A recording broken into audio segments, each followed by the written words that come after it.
A nossa vontade é trazer o protagonismo para o Brasil nas iniciativas disruptivas e torná-las mais acessíveis a todos os brasileiros.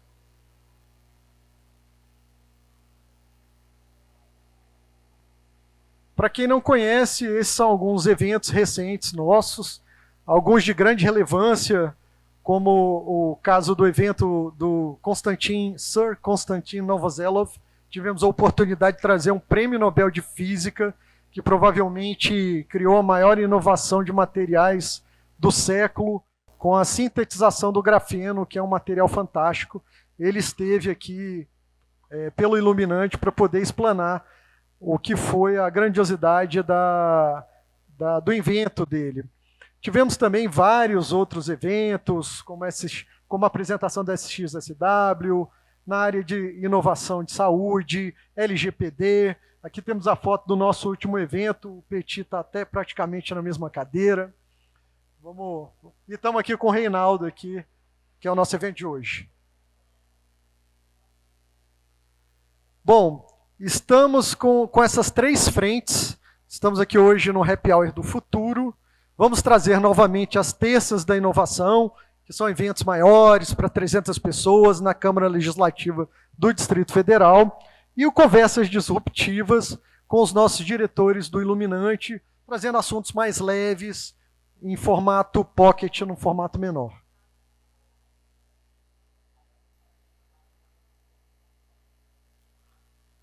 Já construímos uma grade para esse ano. Alguns temas ainda estão em aberto. Estamos trazendo a novidade do metaverso. Então, a gente tem uma possibilidade restrita para um grupo menor presencial, como esse que nós estamos aqui, mas vamos produzir já provavelmente para o próximo evento o metaverso, onde a gente espera uma participação muito maior. Programação para o ano que vem está aberta, a gente espera poder construir com vocês. Aqui alguns locais dos eventos, né, o que estamos hoje, e o da Câmara Legislativa, para quem não conhece o auditório de lá. Os nossos dois formatos. Já uma prévia do metaverso. Trouxemos hoje o pessoal da Funfire, Ricardo e Marcílio, que junto com o diretor Marquinho estão à frente para botar esse projeto já funcionando no próximo evento. Rapidamente, brevemente, muito obrigado. Chega mais, Giba. Obrigado. Palmas. Valeu. Boa noite, pessoal. Ninguém jantou mesmo, é happy hour, né? Boa noite! Opa, agora tá bom, né? Muito legal a gente estar junto novamente aqui, numa sequência boa, como deu para perceber, outros virão, tem um calendário legal. A nossa linha de conversa aqui é mais informal, é papo reto, né? Não deixa de ter que acrescentar um ou outro ponto ao que já foi dito, que é a gratidão que a gente tem a toda a diretoria do Iluminante, uma turma que essa gestão está no seu 3º para o 4º ano, nós temos uma gestão de 4 anos, portanto eu estou entrando na reta final do meu mandato, dos 7 anos que existimos, mas com muita satisfação, com muita alegria, com muita gratidão pelo impacto que a gente realmente tem causado. Depois da vinda do Dr. Konstantin, né, por exemplo, a gente viu que a reunião dele com o presidente da República, com o ministro da Ciência e Tecnologia, desdobrou, porque algumas pessoas estavam da Embrapi conosco. Hoje a rede de laboratórios de grafeno está sendo estruturada no Brasil, né? 2 anos antes da discussão da LGPD, ganhar tração, ganhar força, na sala Petróleo em Portela a gente trouxe um debate que ganhou força, né? E esse debate ajudou a trazer o pessoal que fez a lei na Europa, que inspirou a lei brasileira, para que aqui pudesse também ganhar atração. Hoje nós temos a Lei Geral de Proteção de Dados, temos a Autoridade Nacional de Proteção de Dados, e obviamente não é dizer que foi o Iluminante que fez isso, em hipótese nenhuma, né? Mas dizer que nós estamos sempre nos antecipando, né? Tentando ganhar tempo. A discussão que está hoje no Parlamento Europeu sobre a regulamentação da inteligência artificial é um tema que nós conseguimos olhar para ele e entender o que o Capitólio também já produziu, que outros congressos estão produzindo o quê, em termos de legislação, em termos de regulatório, e como isso vai impactar. Os legisladores brasileiros, nesse instante, estão também debruçados sobre a inteligência artificial, se espelhando em regulatórios como esse, né? Então, nós temos pessoas aqui muito ligadas ao tema governamental, do regulatório, das relações governamentais, como o Fayette aqui da Briga, obrigado, meu irmão, né, pela presença aqui também, que em parcerias, inclusive, né, esse do Senado lá, LGPD, foi iluminante junto com o Instituto Legislativo e junto com a Abrig, né, que realizou. Nosso papel é fazer com que Brasília ganhe protagonismo no debate no cenário nacional, discutindo os temas de impacto mundial e presumindo, ou prevendo, ou tentando ser preditivo o máximo possível de como a política pública pode e deve se preparar para o impacto dessas disrupções que vão chegar aqui. Eu me lembro, e hoje a gente teve, eu e o Reinaldo, uma agenda extensa, né, Reinaldo? Várias conversas aqui para um grande evento que nós estamos pensando em realizar da Singularity no ano que vem aqui em Brasília. E eu comentava que 3, 4 anos atrás, fazendo palestra dentro da Federação de Agricultura, né, e eu dizia, olha, vem aí uma onda gigante, disruptiva, dos alimentos onde há carne baseada em planta, né? Aí a turma brincava, rapaz, você é um cabra inteligente, mas você é doido. Você acha que alguém vai deixar de comer um churrasco, né?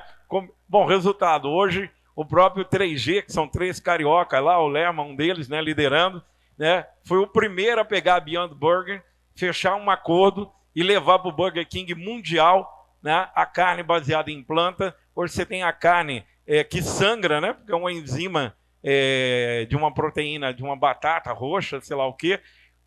Estão conseguindo, como por exemplo a Notco do Chile, o Jeff Bezos investiu na chilena aqui, que era desse tamanhozinho, liderou uma rodada de investimento de 300 milhões de dólares, já levou a empresa para o Whole Foods nos Estados Unidos, que é dele, que ele comprou por 16 bilhões de dólares, e colocou essa empresa para virar uma escala global, que chama Notco. E a empresa é o quê? É uma empresa de alimento? Não, uma empresa de inteligência artificial, aqui do Chile. E o que eles conseguiram fazer? Um big data de zilhões de dados de informações que conseguiu chegar num tipo de leite, né? Eu, por exemplo, sou vegano, né? Então disso eu conheço há muitos anos, né? Ele conseguiu chegar num leite que tem uma textura, um sabor e uma aparência, um cheiro de leite vaca, né? A indústria leiteira está aqui chiando até hoje que isso aí não pode ser chamado de leite. Como hoje no mapa disseram, não, mas não incomoda não, que o pessoal está até hoje da indústria leiteira dizendo que não pode ser chamado leite do soja há 20 anos. Ou seja, o PIB do Brasil, que 25% dele é agro, né? Como é possível a gente estar tentando manter o status quo que sempre tivemos, ou deitar em berço esplêndido da nossa liderança, quando você tem aí o Clean Meat fazendo a carne de laboratório, que é a carne sintética, ou esses casos da proteína baseada em planta, que está sendo liderado por um acordo entre Big Techs e Big Foods, né? Quer dizer, uma tendência absolutamente irrefreável, que nós vamos ver a partir de agora, e toda uma mudança na escala de produção de alimentos, como Singapura, embora muito pequenininha, já se declarou autossuficiente de alimentos, porque eles estão fazendo as chamadas fazendas verticais, né? Onde a tecnologia empregada, o Byron Marge, ex-ministro, saiu do ministério, os filhos levaram ele para o Silicon Valley, eu tenho 3 vídeos dele. Ele visitando projetos de reprodução da carne em laboratório, ele vendo o conceito da carne baseada em planta e ele vendo o conceito de fazenda vertical. Esse de fazenda vertical, ele solta até um palavrão, né? Ele fala assim, ferrou, para não dizer outra coisa. Porque o que nós sempre nos orgulhamos? Pô, o Brasil tem chuva, tem sol, isso aqui é abençoado por Deus, bonito, e é mesmo, né? Agora o pôr do sol, olha lá, o finalzinho dele, que coisa linda, né? É uma benção, esse país é uma dádiva. Não tem terremoto, não tem coisa nenhuma, né?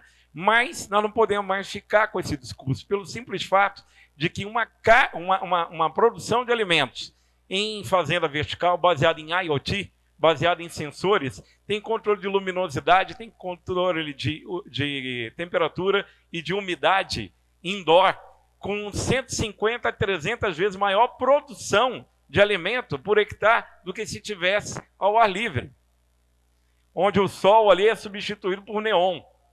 E os nutricionistas dizem, olha, é incrível, não tem perda nutricional. Agora tem um monte de vantagem. Por exemplo, O uso de água, nós sabemos que em 2050 o mundo terá 9 bilhões de habitantes. A água já é um bem raro, raríssimo. A nossa rua lá, essa semana, faltou água, né, por um cano lá, um problema que teve, é tudo muito rudimentar ainda, né? Ficar sem água, né, de quinta-feira até ontem, um transtorno na vida de todo mundo. A gente não tem a percepção do que isso já representa na vida de milhões de pessoas, que é a falta desse bem precioso.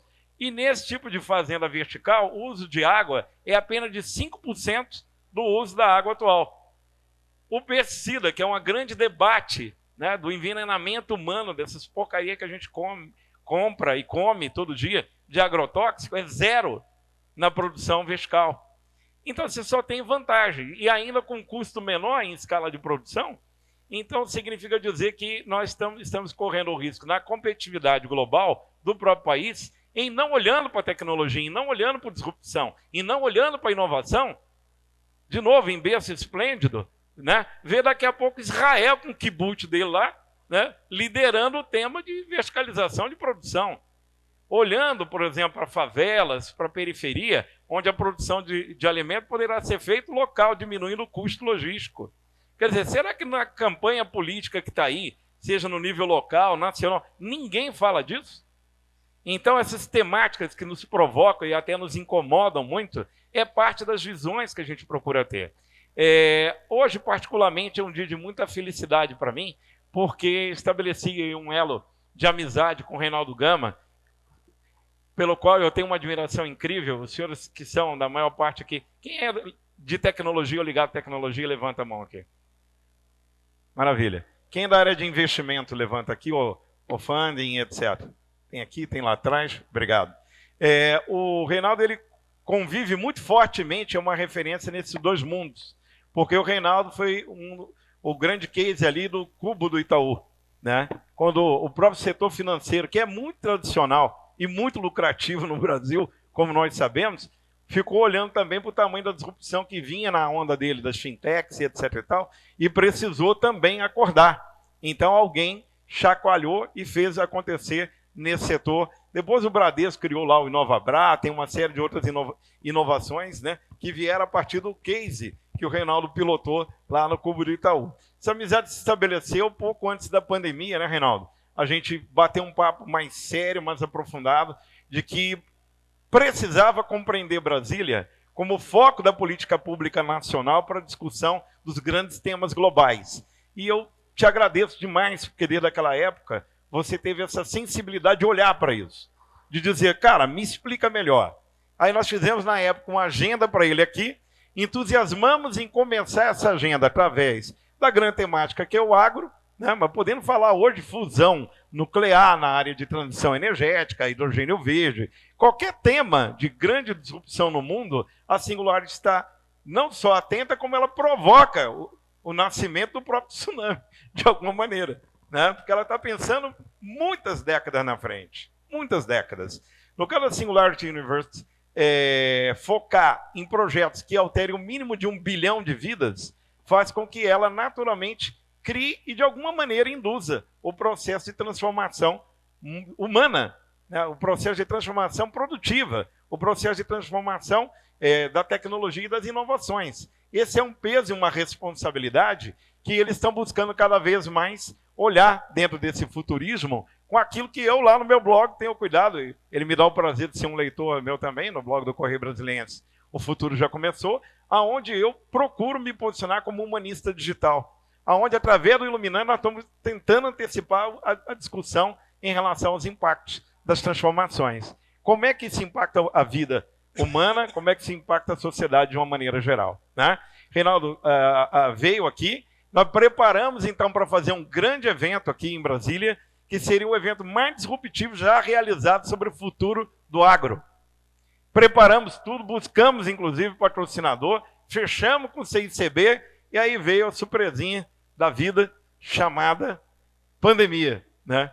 Dá uma ré, tenta recuperar o dinheirinho que já tinha gasto lá, devolve para o patrocinador, dói, né? Não é fácil, né?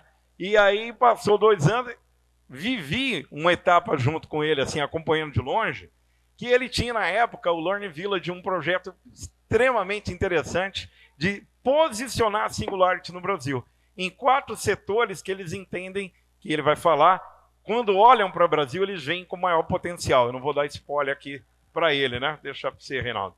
Né?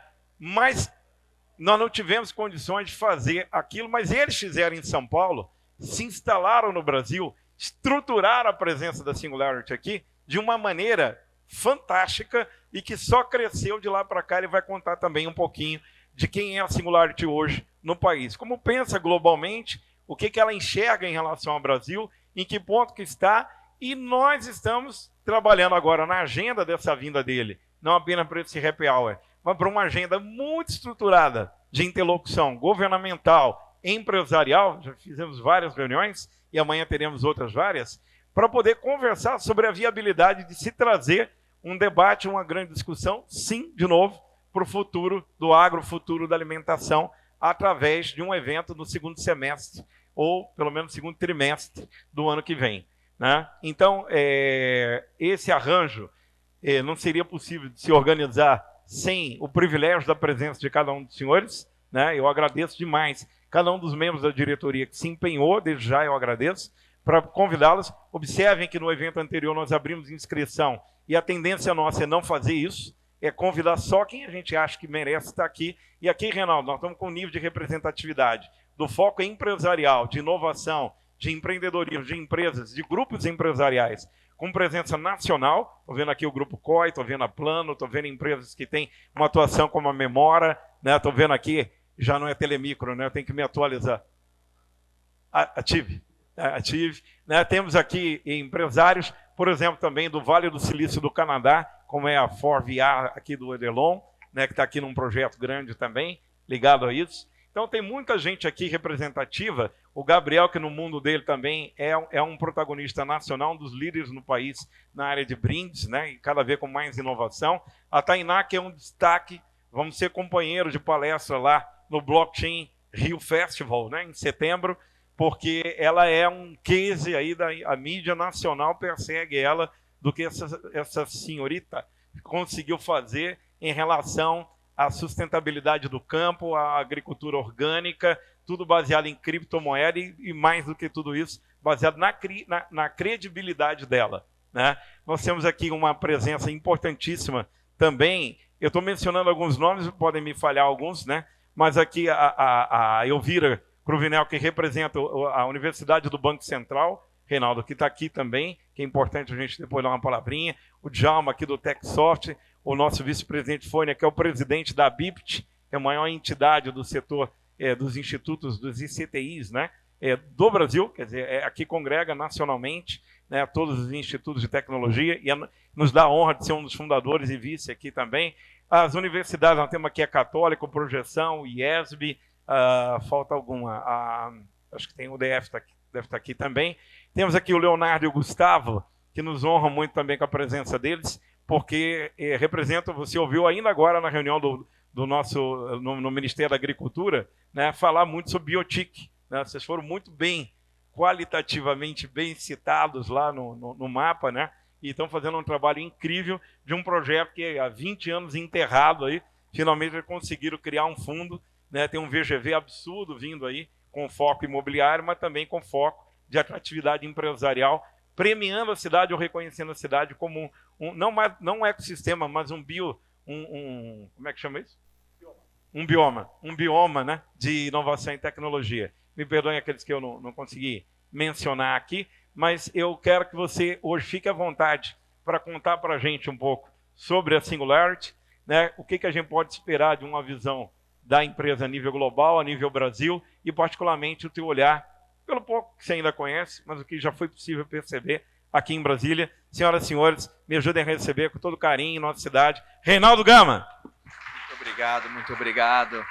Muito obrigado. Gente, agradecer vocês, agradecer as palavras. Eu falei que eu vou levar o Gilberto todo lugar que eu for, porque ele me apresenta muito bem. Mas eu queria dizer para vocês caíram em fake news aqui, porque eu não sou palestrante. O Gilberto, que é muito generoso. Eu sou um executivo, sou empreendedor, sou entusiasta. Eu dou palco para quem sabe falar, mas obviamente que às vezes a gente faz a gente se arrisca um pouco aqui. E acho que a ideia de falar aqui para vocês é falar um pouco da Singularity, falar um pouquinho das coisas que a gente pensa, enfim, um pouco dos conceitos da Singularity, do que eu vim fazer aqui, né? E eu normalmente eu peco pelo meu sincericídio aqui, meu time fala muito isso. Mas eu estava comentando com o Gilberto hoje, a gente teve uma agenda super produtiva, super legal, enfim. Mas antes disso, né, quando eu vou falar com os meus sócios lá na Singularity, é muito triste quando eu falo que eu venho para Brasília, você vê o cabelo arrepiar lá mas Reinaldo, o que você vai fazer lá? Putz, esse ano é um ano complicado para você ir lá, Singularity e tudo mais. Isso é muito triste para a gente, como brasileiro aqui, a gente ver essa nossa imagem, né? Ver a imagem que chega, né? que chega lá para a Singularity, que chega... É muito triste, eu como brasileiro, ver isso, que ter que justificar. E eu fico muito feliz da agenda que eu tive hoje. Eu saio, hoje foi o primeiro dia, cheguei aqui por volta de 11 horas e a gente teve uma agenda intensa até agora. Vou tentar ser o mais breve possível para a gente poder tomar uma lá e acho que isso é o mais importante, não é vocês me escutarem, mas é a nossa troca aqui, porque eu fiquei muito surpreso com o que eu vi hoje de Brasília, com as conversas que eu tive, além da agenda política, uma agenda de Brasil, uma agenda de empreendedorismo, uma agenda de gente que está fazendo coisas muito legais. Então agradeço, Gilberto, pelas conexões e saio daqui muito entusiasmado. Falando um pouco da Singularity, a gente gosta muito disso, né? O Peter Diamandis, pode passar por gentileza, o Peter Diamandis, que é o nosso fundador, ele tem um livro chamado Abundance, né? Ele é o livro mais famoso dele, Abundância. A Singularity foi fundada em 2008 pelo Ray Kurzweil e pelo Peter, e a Singularity ela tem um olhar muito positivo quando se fala de tecnologia, né? Muito positivo. O Peter costuma dizer que ele vê sempre pelo copo meio cheio. E quem teve a oportunidade de ler o livro, né, Abundância, ele é meio assustador, mas ele tem uma mensagem de que a gente está vivendo, né, um período de abundância, que a gente sai da escassez e a gente está indo para a abundância. Isso em diversos sentidos e a tecnologia traz isso. Pode passar, por gentileza? E a comunidade global hoje da Singularity, né, a Singularity hoje tem mais de 400 mil pessoas treinadas, são mais de 60 startups que saíram. E aqui eu estou falando de startups unicórnios, tá? Se você pegar todo o nosso investimento, passam de 60 startups, é uma comunidade de 280 mil membros e mais de 6 mil de iniciativas de impacto. E eu vou ficar pedindo para ele aqui, coitado, pode passar. E eu tenho o orgulho, né, e o prazer, a HSM, para quem não conhece, a HSM é uma plataforma de educação corporativa, a gente completa esse ano 35 anos de história. A gente está dentro da Ânima Educação. Hoje a Ânima é um dos maiores conglomerados educacionais do país. São 400 mil alunos, mais de 27 instituições. A gente cobre aí 75% do território nacional. E é uma parceria, né, estratégica entre a HSM e a Singularity. E eu tenho o prazer de presidir as duas instituições hoje. É uma joint venture. Hoje são 8 ao redor do mundo. E a gente tem o prazer de representar o Cone Sul, a América do Sul, no Brasil. Então hoje a gente representa toda a América do Sul, Argentina, Chile, Uruguai, enfim. E é legal porque eles escolheram o Brasil. E porque eles escolheram o Brasil é porque eles viram o potencial. E é isso que eu vou falar um pouquinho para vocês. De que tipo de potencial? Pode passar. De que tipo de potencial? Pode passar esse aqui, pode passar, que é o primeiro country partner. Quais são os potenciais que eles viram na gente? Esse é um dos motivos que eu estou aqui. Quando a Singularity foi estudar Brasil, quando a gente começou com as conversas, e foram longas conversas, Singularity, de novo, só tem 8 representantes ao redor do mundo. Singularity, de novo, para quem não conhece, foi eleita por diversas vezes a top escola boutique de inovação no mundo. Ela está sediada lá na NASA, no Vale do Silício. E eles fizeram estudos de, poxa, por que Brasil? Por que ir para o Brasil, né? E olharam forças e fraquezas aqui, ou desafios ou oportunidades, né? E dentro das forças, a gente vê o agro e o meio ambiente.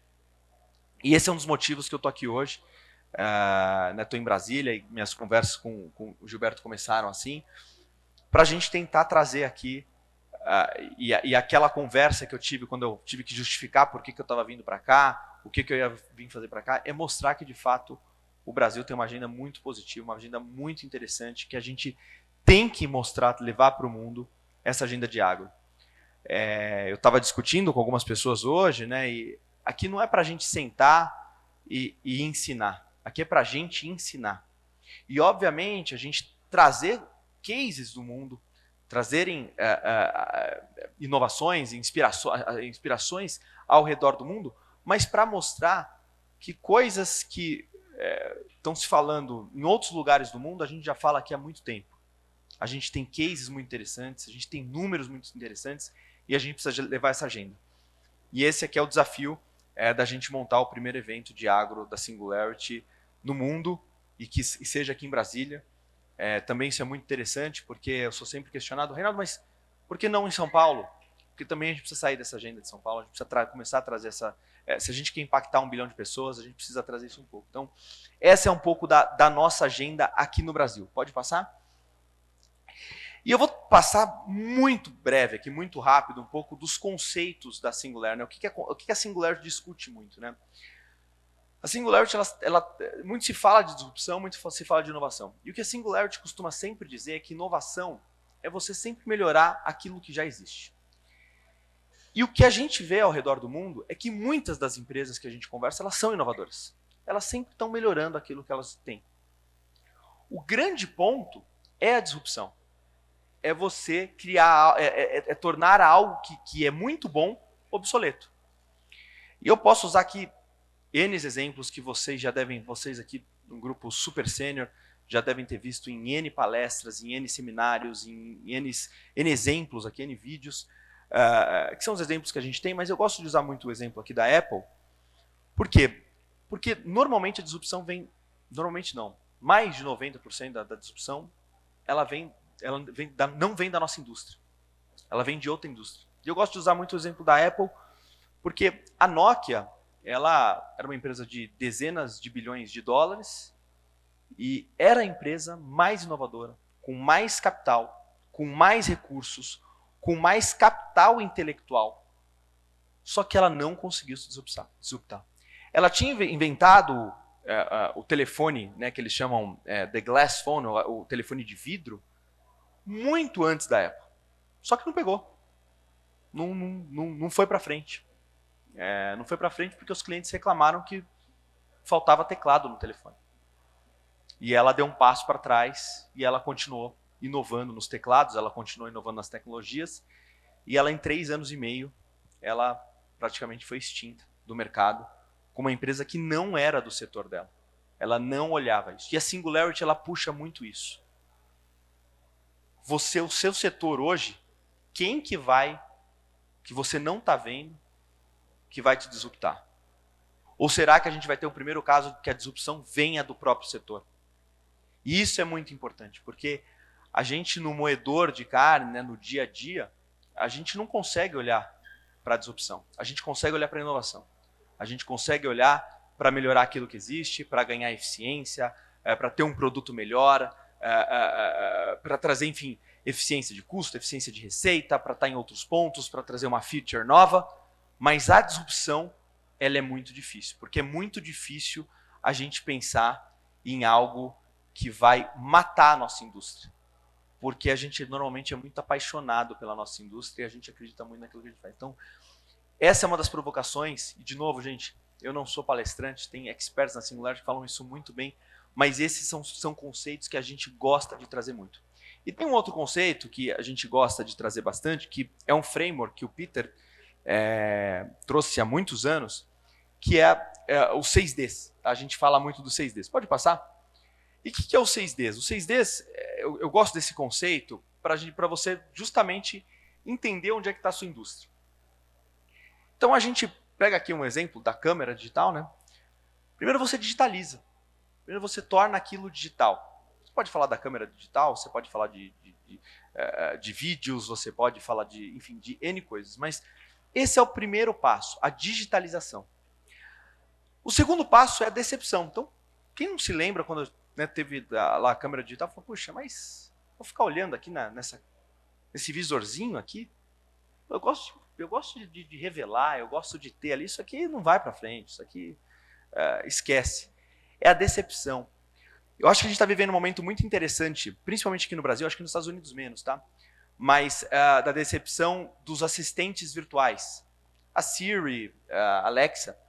É meio esquisito, né, hoje a gente falar ali, parece que, cara, às vezes vem uma resposta meio truncada, às vezes ela não entende muito bem. Eu lembro muito bem quando eu fui pro Vale do Silício e eu voltei meados de 2009, 2010, e eu voltei falando para um amigo sobre o Uber. Eu falei, cara, descobriram que tem um negócio lá que está rolando nos Estados Unidos, chamado Uber, impressionante, você pede pelo seu celular, e uma pessoa comum, ela vem e te pega. Eu falei, Reinaldo, você acha que isso vai dar certo no Brasil?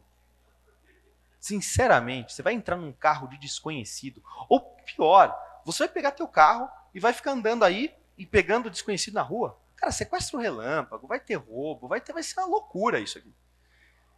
E, obviamente, a gente está num momento diferente por conta da pandemia, mas pré-pandemia, um dos mercados que mais crescia da Uber no mundo é o Brasil. Foi o Brasil. Então tem essa fase da decepção, que é aquela fase que você não entende muito bem para onde está indo, está meio esquisito, a tecnologia ainda não está. Mas esse é o grande ponto. É quando você sai da decepção e vai para a disrupção. Esse ponto de mudança é onde, de fato, a mágica acontece.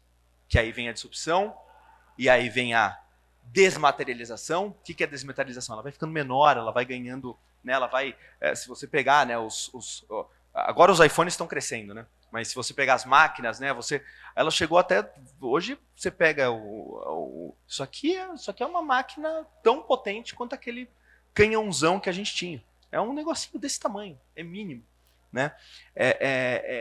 Depois você tem a desmonetização, ou seja, vai ficando cada vez mais barato. Você vai vendo isso e até você atingiu o topo, que é a democratização, que é o acesso, que é a escala, é ganhar escala.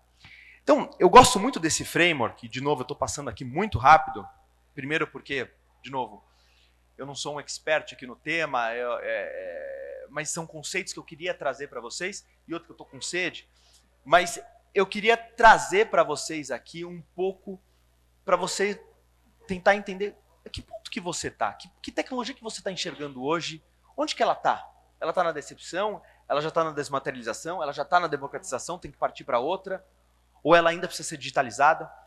Isso é um negócio super bacana de trazer para vocês olharem e se perguntar. E aí, obviamente, que eu quero passar, pode passar? Eu quero passar aqui que a Singularity, ela traz muito isso, pode passar, de pensamento linear e pensamento exponencial. Esse é um conceito eu brinco que a gente acabou de rodar um programa em Campos do Jordão, é o Executive Program, é o nosso programa carro-chefe para 75 C-Levels, e eu falo que se você anotar quantas vezes a palavra exponencial aparece, é impressionante o quanto você de fato tem ali. A gente gosta muito dessa palavra, porque você pensar, a era do pensamento linear, ela acabou. E tem exemplos muito importantes, mas vou usar aqui alguns, na verdade um que eu acho super emblemático. Você levou mais ou menos 7 anos e alguns bilhões de dólares para você decodificar 1% do DNA humano. Se você pensasse, né, de forma linear, você levaria mais 100 anos, 99 anos para decodificar o resto. Na verdade, se levou 6 anos para você decodificar os 99% e menos do que se decodificou o 1%. Esse é o pensamento exponencial. E aqui a gente gosta muito de falar de empresas lineares e organizações exponenciais. E obviamente que vocês já viram muito disso, mas a gente quer trazer esse conceito que é muito difícil e que a gente vê cada vez mais nas empresas quando a gente fala de autonomia, quando a gente fala de propósito massivo transformador. E a gente fala muito disso na Singularity. Qual que é o seu propósito massivo transformador? Para que de fato a tua empresa existe? Aonde que você está? Qual que é o teu poder de escala? As pessoas hoje elas estão muito interessadas nisso. A gente vê, a gente trata com muitos RHs. Qual que é seu apetite ao risco? Quanto de diversidade você tem na sua empresa? O quanto você está disposto a levar isso para inovar? Então, esses são algumas das características que a gente gosta de falar de inovação aberta, de pensamento estratégico, de experimentação. Hoje eu estava conversando com uma pessoa no almoço que eu falei, puxa, vamos experimentar isso aqui? Eu não sei se eu vou te dar dinheiro agora, se a gente tem um fundo de investimento, mas antes vamos experimentar para ver se tem fit ou não com a HSM, com a Singularity. O quanto você está experimentando, o quanto a sua empresa está experimentando, o quanto os funcionários estão experimentando, o quanto você está tratando criatividade na sua empresa. A gente gosta muito de falar disso, de criatividade. O quanto você está estimulando criatividade dentro da sua empresa. Porque é da criatividade que vem a disrupção. É o cara que não está na tua indústria, que não conhece nada da tua indústria. E hoje foi muito interessante, porque hoje eu conheci muitas pessoas do agro que não são do agro. E isso é bacana. Foi muito interessante, porque eu vim para a Singularity e eu nunca fui de educação. Eu fui sempre de mercado financeiro. E eu lembro quando eu fui conversar com o presidente do conselho e eu falei, né, tem aquela famosa pergunta, por que você acha que você é o cara? E eu falei, eu acho que eu não sou o cara, eu acho que vocês são completamente malucos. Eu nunca fui de educação. E eles falaram assim, puxa, exatamente isso que a gente quer. A gente quer uma pessoa de fora da indústria. O quanto você está olhando para fora da tua indústria para trazer inovação? O quanto você está contratando pessoas do mesmo setor o tempo inteiro? Pô, se é de uma indústria pesada, pega alguém de serviço, pega alguém de educação. Óbvio que não são todas as cadeiras, não são todas as posições, né? Não posso ser médico, né? Não posso fazer uma cirurgia, né? Mas, obviamente que você olhar e trazer isso para dentro da sua empresa é super importante. Pode passar. E falando de educação, e a gente gosta muito de falar disso, né? Qual que é o seu moonshot? Né? O que você está olhando? E aí, eu quero deixar, obviamente, para perguntas e a gente, de novo, trocar aqui. Eu não tenho... eu gosto muito mais da conversa e da troca do que propriamente ficar aqui explanando. Mas a gente gosta muito disso e o Peter Diamandis ele fala muito, né? Que o melhor jeito de se tornar um bilionário é ajudar 1 bilhão de pessoas. Esse é o propósito massivo transformador da Singularity, esse é o moonshot da Singularity. E eu queria deixar para vocês, e obviamente abrir aqui para perguntas, para a gente trocar, quem quiser trocar aqui, fazer pergunta aberta. Qual que é o seu propósito massivo transformador? O que você quer impactar? Como você quer impactar? Qual que é o seu propósito?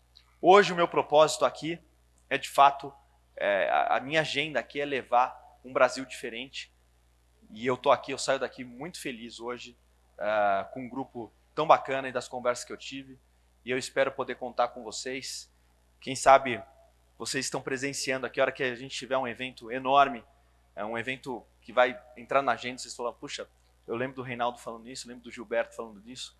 Lá atrás, quando eu entrei hoje no Ministério da Agricultura, né, MAPA, né? Vocês adoram siglas aqui, eu já percebi também que tem um monte de sigla aqui. Eu fico perdido o tempo, mas tem o MAPA. Foi muito engraçado, porque a menina falou, você tem cadastro aqui? Eu falei assim, olha, eu já vim há muito tempo aqui, era um outro planeta. Ela falou, olha, você veio aqui, eu dei meu CPF, medo dessas coisas também, né? Dei meu CPF, você veio aqui dia 27 de outubro de 2019, às 10h49 da manhã.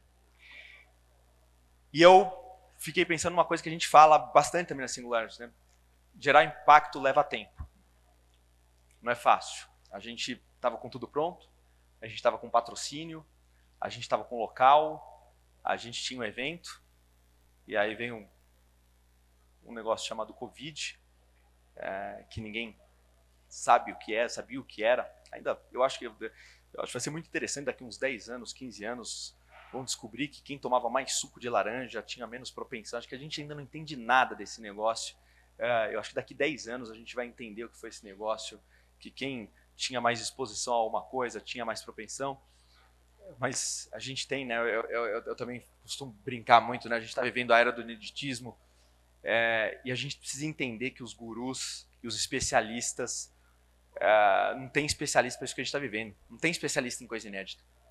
Se é inédito, é muito difícil você. Então, o que a gente tem é tentar entender e tentar criar para 2 meses, para 3 meses. As coisas estão muito perecíveis, né? As certezas elas estão cada vez mais...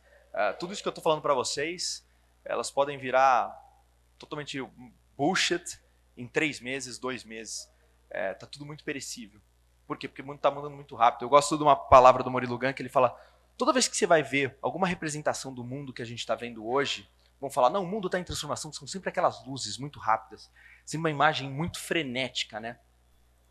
E é isso, a gente está vivendo esse mundo frenético.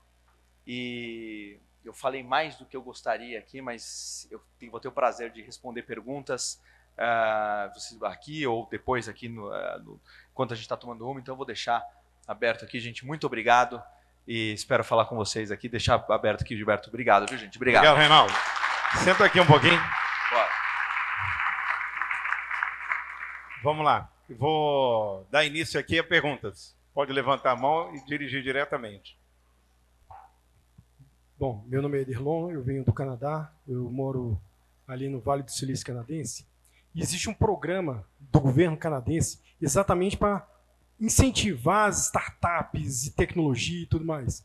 Minha esposa participou de um grupo de 40 pessoas. O que pode trazer para o Canadá em tecnologia dos próximos 20 anos? Bom, onde eu quero perguntar.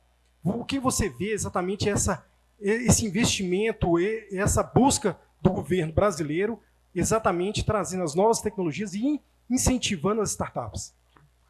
Eu acho que falta muito, sendo bem franco, né? Eu acho que quando você vê, e é impressionante, o Canadá, eu tenho alguns amigos que estão morando lá com visto, com bolsa, justamente por esse programa.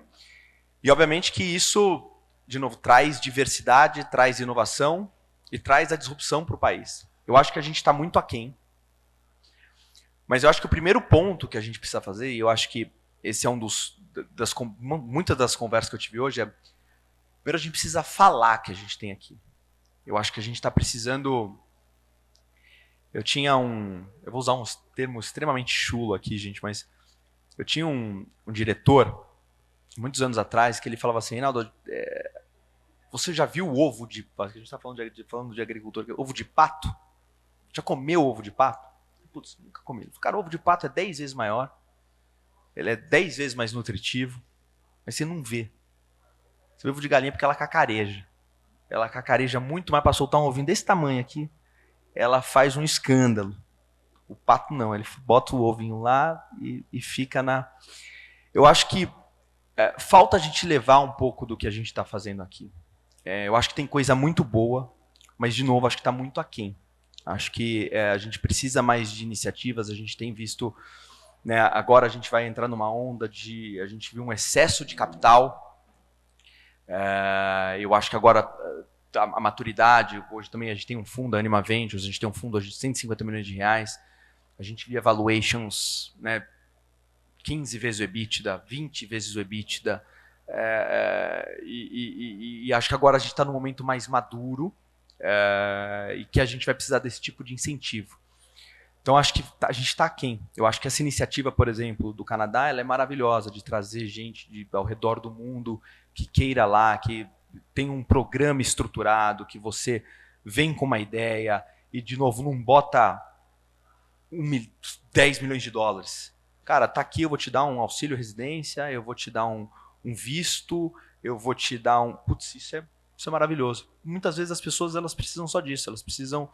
O empreendedor, às vezes, e eu converso com... Né, a gente fala muito disso, né, que se você hoje pegar a quantidade de startups que tem e a sobrevida que elas estão, hoje está muito difícil. Né, o caixa está um negócio muito difícil você manter caixa. Né, o que eu vi de fundo de investimento botar nas startups para aliviar o caixa, porque, de fato, então eu acho que faltam mais iniciativas estruturadas como essa, e olhando o Brasil inteiro, e olhando até regiões.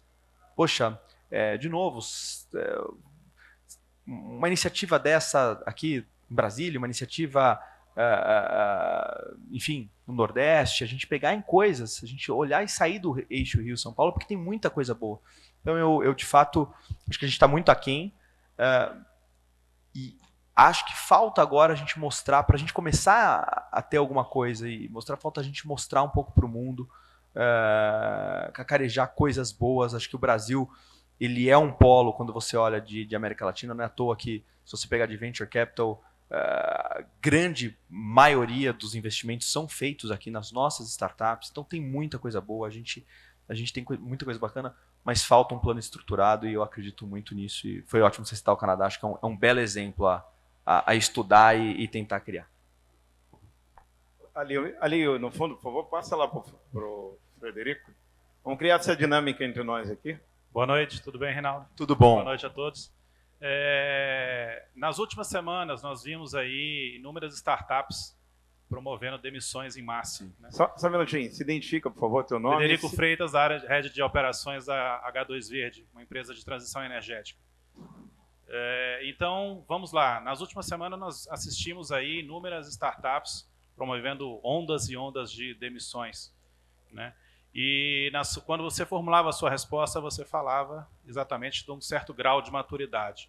De fato, o tempo de capital farto e abundante, pela realidade econômica que estamos vivendo, uma guerra na Europa, enfim, isso tende a ficar um pouco complexo. Com certeza. Na sua visão, como o ambiente de startup no Brasil pode atingir essa maturidade e vencer esse obstáculo que aparentemente está à nossa frente?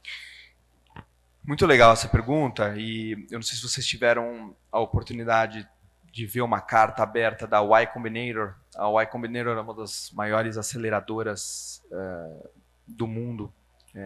Enfim, capital incrível. Eles soltaram uma carta aberta para justamente, em resumo, apertem os cintos. Startups, apertem os cintos. E, na verdade, gente, sendo bem franco, não são só as startups que têm que apertar os cintos. Né? A gente vive um momento muito complexo, né, de alta de juros, de alta de inflação mundial, né? Bolsas, enfim, sofrendo.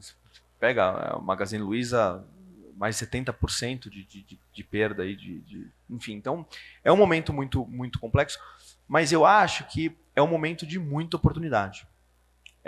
E, de novo, não é para ser blasé, não, né? Não é porque de fato é. E quando eu digo, eu acho que a gente já está na maturidade, eu vejo nas conversas hoje, quando o empreendedor, né, chega até a gente pelo fundo, esse cara, quando ele vai pensar, antes eu via startups pedindo assim, olha, meu valuation é 100 milhões, eu preciso de 25 milhões. Cara, 25% aqui do meu... Putz, mas o que você vai fazer com 25 milhões, cara? Não, eu vou fazer isso aqui. Putz, hoje eu vejo o cara pedindo assim, olha, meu valuation é 50 e eu tô querendo 10, 8 para mexer nisso aqui, segurar aqui, contratar menos aqui, escalar aqui. Então eu acho que essa visão de caixa, essa visão mais estruturada de como utilizar, acho que ela vai melhorar cada vez mais. E obviamente que os fundos, as empresas, acho que é um momento muito, de novo, não é puxando sardinha para o meu lado, não, é um momento muito incrível dos corporate venture capitals. Eu acho que os corporate venture capitals, com investimento estratégico, ajudando as startups a escalarem, de novo, o venture capital, ele injeta o dinheiro ali. Eu estou sendo super simplista, tá, gente? Depois a gente pode discutir, mas de uma forma muito simplista, ele injeta o capital ali e para a startup escalar. Quando você fala do corporate venture capital, ela injeta um dinheiro menor, mas ela vê sinergia para ajudar na escala. Seja contratando, seja apresentando, seja, né, pegando clientes ali como grandes compradores, grandes fornecedores. Então eu acho que é um momento muito bacana e eu acho que a gente vai ver sim, de novo, não só das startups, mas um momento de segurar, de apertar os cintos. E essa maturidade eu já tenho visto já nos discursos e tudo mais. Vamos ver. Acho que a onda ainda vai vir muito mais ainda de demissão e acho que não vai ser somente das startups, acho que a gente vai presenciar uma turbulência. Mas enfim, nada que eu acho que a gente não passe, não supere e não tenha uma perspectiva bem positiva. Eu aqui sou super otimista em relação a isso, tá, gente? Eu acho que a gente vive um momento bem bacana de entrar, de conversas e dos setores se ajudando. Tem uma pergunta aqui? Queria agradecer o Gilberto, parabenizar pelo evento, agradecer o Reinaldo pela palestra. Meu nome é Gustavo, e eu falo aqui em nome até do governo do Distrito Federal. A gente está fazendo desenvolvimento ali do Parque Tecnológico de Brasília, o Biotic, que tem tudo a ver com isso que você falou, em relação principalmente à parte bio, né? E de antemão a gente queria até fazer um convite a vocês, não sei como é que está a sua agenda essa semana, mas se pudesse amanhã fazer uma visita lá para nós, para a gente mostrar o projeto. De fato é uma lei antiga aqui no Distrito Federal, a lei do Parque Tecnológico, e a gente, você falou do ovo, e nós estamos conseguindo colocar o ovo de pé. Esse projeto é um projeto que, de fato, vai mudar a matriz econômica do Distrito Federal. Lançamos um fundo imobiliário, e estamos caminhando agora para lançar um FIP também. E essa parte educacional muito nos interessa. Nós temos conversado com vários grupos, mundo afora. No próprio evento de vocês, eu acho que o Biotic pode ser um braço. Queria colocar à disposição para a gente fazer uma parte dele lá junto conosco. Fizemos um evento agro na sexta-feira passada, e uma participação fantástica. O nosso quadrilátero, o agro é muito forte, por incrível que pareça. Não é só uma cidade de serviço público. E a gente queria fazer essa aproximação, agradecer o Gilberto, aqui vários companheiros aqui que acompanham essa história. E nós estamos acreditando que nos próximos anos vai ter um final feliz, de acordo com a estruturação de todo o projeto que foi feito, né? Como é que você vê essa parte educacional no Distrito Federal? Nós temos aqui a Católica, que está fazendo um trabalho bem bacana na parte bio, né? A própria UNB, eu sou oriundo de lá, em que pese a UNB, eu até posso, por fazer parte, criticar por não dar a pesquisa não se tornar tão prática. Esse é um desafio que a gente precisa, aqui em Brasília, na parte da Universidade de Brasília, tornar mais real. E eu creio que o case da Católica, não sei se você tem acompanhado, eles torna a pesquisa mais prática. Como é que você vê esse sistema educacional, se é que você conhece, e essa aproximação aqui no Distrito Federal, que muito nos interessa como governo, tá? Eu falo como governo. Muito obrigado. Muito obrigado, cara. Primeiro, Só para registrar que o professor Wesley, da Universidade Católica, que é cadeira de tecnologia, está aqui, nos honra com a presença também. E a Católica, junto com o GForte, são as 7 entidades do setor. Está aqui o presidente Caldas, está aqui o presidente Paulo Foina, o próprio Iluminante e mais 4 outras entidades. Congrega o grupo GForte, que assinou com a Universidade Católica uma parceria em relação à nossa demanda de formação, né, de mão de obra para o setor, que é uma carência, todos sabem, né, muito grande, e está indo para além disso, né, presidente? Está indo para além disso. Tem sido realmente um trabalho maravilhoso. E agradecer a toda a disponibilidade. Amanhã eu não vou conseguir levar, porque a agenda do homem está uma loucura. E ele tem que sair um pouco cedo para São Paulo. Mas está dito sobre Biotic, não vamos marcar. Voltarei. Eu vou voltar. A gente vai ter que voltar muito em breve, até por conta das conversas. Então vai ser um prazer conhecer. Acho que eu escutei falar muito bem hoje lá no Mapa sobre a iniciativa, então fiquei curioso e vai ser um prazer. E obviamente que todo apoio aqui é importante. Eu vou tentar não generalizar, porque é muito difícil, mas quando a gente fala de academia e indústria, nunca houve uma relação, né? A academia ficou muito distante da indústria, das empresas, do mercado de trabalho. É muito interessante porque quando você vai nos Estados Unidos e uma Cisco quer fazer só para fundar em algum tema, ela pega as top 5 universidades e lança um desafio, e eles fazem o que a universidade falar, é o P&D deles. Óbvio, todas as empresas têm isso. Mas no Brasil você não vê isso, você não vê uma...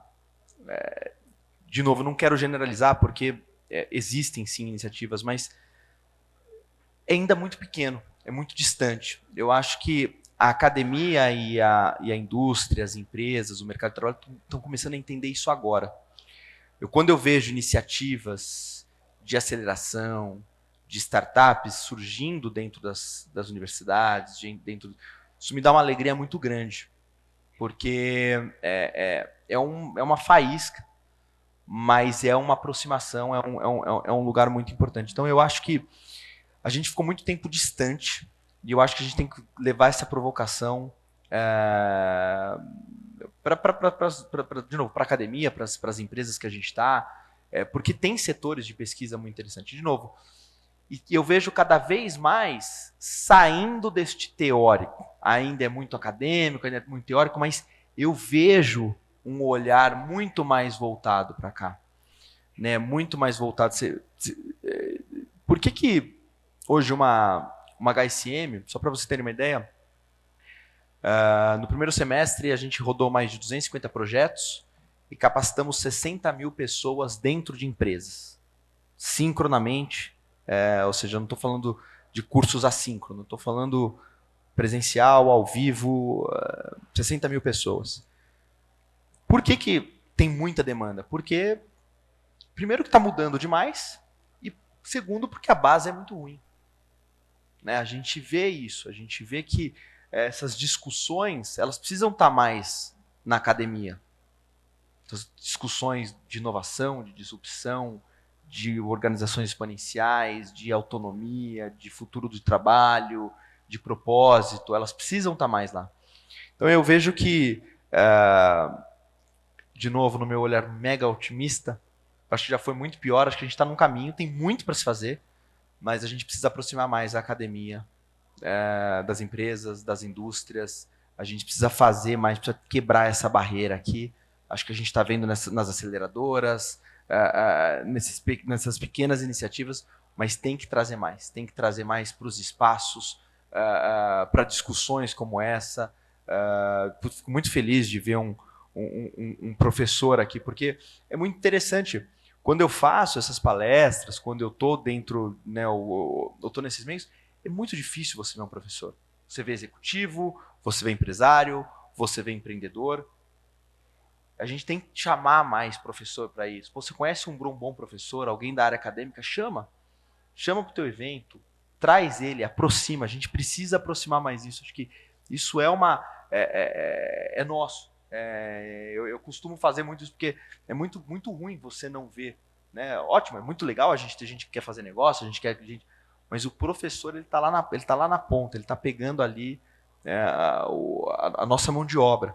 Ele precisa respirar isso aqui, ele precisa entender o que a gente está conversando aqui, ele precisa linkar oportunidades. Então, acho que esse é um ponto importante. Deixa eu até aproveitar, nós tínhamos a previsão de outros representantes de outras universidades. Fora a Católica, tem mais alguém aqui? Por favor? Da UNB? Então, muito bem-vindo. Qual é o seu nome? Sou Cláudio, muito obrigado. Muito legal. Alguma outra? Ok. Tem duas perguntas. Por ordem de mãos aqui, vai ser o nosso conselheiro, o Ricardo Mastales. Obrigado. Parabéns aí de novo ao Iluminante e grato aí pela oferta generosa de trazer um monte de questões aí. E quando eu até tirei uma foto que depois eu vou olhar mais para aquela questão da exponencialidade. E eu senti falta e queria dividir uma preocupação aqui com todos e contigo. Eu atuei muito tempo na área de tecnologia e hoje eu estou dedicado muito a pessoas. Né? E nesse âmbito de pessoas, a gente sabe que a pandemia acelerou demais o burnout. Por exemplo, a gente tem questões muito graves de segurança psicológica dentro das organizações. E eu vejo muito quando a gente fala da disrupção, da inovação, então a gente falar de capital, falar de tecnologia, eu vejo muito pouco as pessoas falando do humano, que está por detrás disso tudo. E eu, particularmente, nos últimos 3 anos, eu liderei uma empresa e a gente teve efetivamente que fazer muitos movimentos para poder ter uma sustentabilidade da inovação, da disrupção, em cima da questão da psique, em cima do humano. Eu queria que você pudesse compartilhar um pouco disso com a gente. É excelente, assim, e de novo, acho que eu passei rápido ali, de novo, acho que fica, mesmo eu passando rápido, o feedback fica claro para mim, porque eu acredito muito nisso. Mas quando eu falo de mais propósito, de mais criatividade. A gente está passando por questões humanas. Eu mostrei para o Gilberto, todo o programa da Singularity Executive Program, a gente começa com uma meditação. Isso é muito, muito interessante, porque você imagina que esse é um programa, só para vocês terem uma dimensão, tá, gente? Um programa que ele custa mais ou menos R$40 mil, são 3 dias. Tá? Um programa de investimento alto, para 3 dias. Então, normalmente, é o C-Level que vai da companhia, é o CEO da companhia. A primeira vez que a gente fez, e a gente falou, puxa, vamos introduzir esse negócio, antes de começar as aulas, eu falei, putz, gente, o pessoal tá vindo para o evento de tecnologia da Singularity, vamos falar que a gente está querendo abraçar a árvore, vão arrebentar, NPS vai cair. E eu acho que essa é a beleza da diversidade. Eu não sou desse lugar. Eu estava conversando muito com... Eu estou entrando neste lugar de entender. Eu sempre sou um cara muito agitado. E aí, de novo, citando o Murilo Gana, eu falo para o Murilo que a meditação me causa ansiedade. Porque eu não consigo meditar. Eu começo 5 minutos, eu já começo a pensar. Meu cérebro vai... Meu Deus do céu, eu preciso resolver isso aqui. Meu Deus, eu não consigo desligar. É muito difícil. Eu falei, Murilo, eu fico 10 minutos, a minha perna já começa. Ele falou, cara, mas é isso, a meditação não é para o cara calmo, Reinaldo. A meditação é para você. É justamente para você. E essa é a beleza da diversidade, né, de ter no meu time pessoas que são desse lugar e que insistiram. A gente levou. E aí, de novo, a gente tinha 55 executivos. Primeiro programa, tá? Eu estou falando isso em fevereiro de 2020. Eu falei, gente, ó, comprem aí 25 colchonetezinhos, porque não vão aparecer. As pessoas não vão. Imagina, CEO de empresa tal, é o CFO os caras não vão. 8 horas da manhã. Meu time comprou 25 colchonetezinhos, ia fazendo um lugar. Apareceram 42 pessoas. Isso me acendeu um sinal. As pessoas estão procurando isso. As pessoas vão para um programa como esse e elas procuram isso. E é um tema que a gente, só para você ter uma ideia, isso já foi... hoje o programa global da Singularity ela começa com meditação. E cada vez mais a gente discute isso. O humanware, a humanização disso tudo. Né? Porque, de fato, aqui... Se a gente não cuidar da gente, tudo isso que a gente está falando não vai acontecer. Então, a gente sim entende isso. Quando a gente fala de futuro do trabalho, a gente fala muito disso. A gente tem que entender que a gente está trabalhando com uma geração que está tendo um nível de informação, de acesso, de canal muito maior que a gente. Eu vou falar uma coisa super polêmica aqui, e depois a gente pode tomar uma, porque eu também tenho as minhas críticas, eu também tenho os meus pontos, mas a gente não vive o que um menino de 14 anos vive hoje. Quando a gente fala de bullying, quando a gente fala de... A gente não vive. A gente não vive. Isso aqui exponencializa tudo. Isso aqui dá acesso a coisas muito maravilhosas, mas as coisas muito macabras. E vocês sabem disso. A gente recebe coisas aqui. Então é muito difícil a gente falar de geração mimimi, é muito difícil. Porque o que esse cara está vivendo de preocupações, é muito complicado. Então a gente precisa entender um pouco e, obviamente, trabalhar nisso. Então, eu concordo plenamente com você e obrigado, porque, obviamente, quando eu passo muito rápido ali, não dá para falar, mas a gente fala muito disso quando a gente fala de criatividade, quando a gente fala um pouco disso, mas acho que preciso deixar mais explícito ali que o fator humano ele é exponencial. Bom, não é à toa que, por favor, me deem um prazer, Gilberto Namastec. Né? @Gilberto Namastec. Quem não é meu amiguinho lá, vire. Tá? Os artigos estão o tempo todo nesse enfoque, você já leu, sabe? É entender isso de uma maneira pragmática mesmo. Vamos na ordem aqui. Paulo Fone, depois vai ser o senhor aí, Cláudio, e depois alguém aqui. Alex? Então. Reinaldo, Paulo Fuena, parabéns pela apresentação. Acho que você trouxe alguns pontos importantes para a gente. Eu vou pegar uma provocação tua, porque eu sou professor. Fuena, só mais perto. Maravilhoso, que coisa linda. Eu sou professor, sou executivo, sou empresário né? Fui aluno, eu sou o mais próximo que um ser humano pode chegar do inferno. Então, e aí você trouxe uma reflexão importante, que a gente precisa melhorar a universidade. A universidade brasileira está de costas para a sociedade há mais de 20 anos. Né? Você tem razão. Só que ela foi criada para ser assim. E isso não é um acidente de percurso, isso é uma construção secular. Né? Ela foi criada para formar cientistas, não para formar profissionais do mercado. Então, a universidade forma cientistas e é muito bom nisso. Perfeito. Agora, é péssima para formar profissionais para o mercado. E como eu falei, isso é intencional. E o pior é que isso não está na universidade. Isso permeia todos os níveis educacionais. Eu dei aula no ensino médio.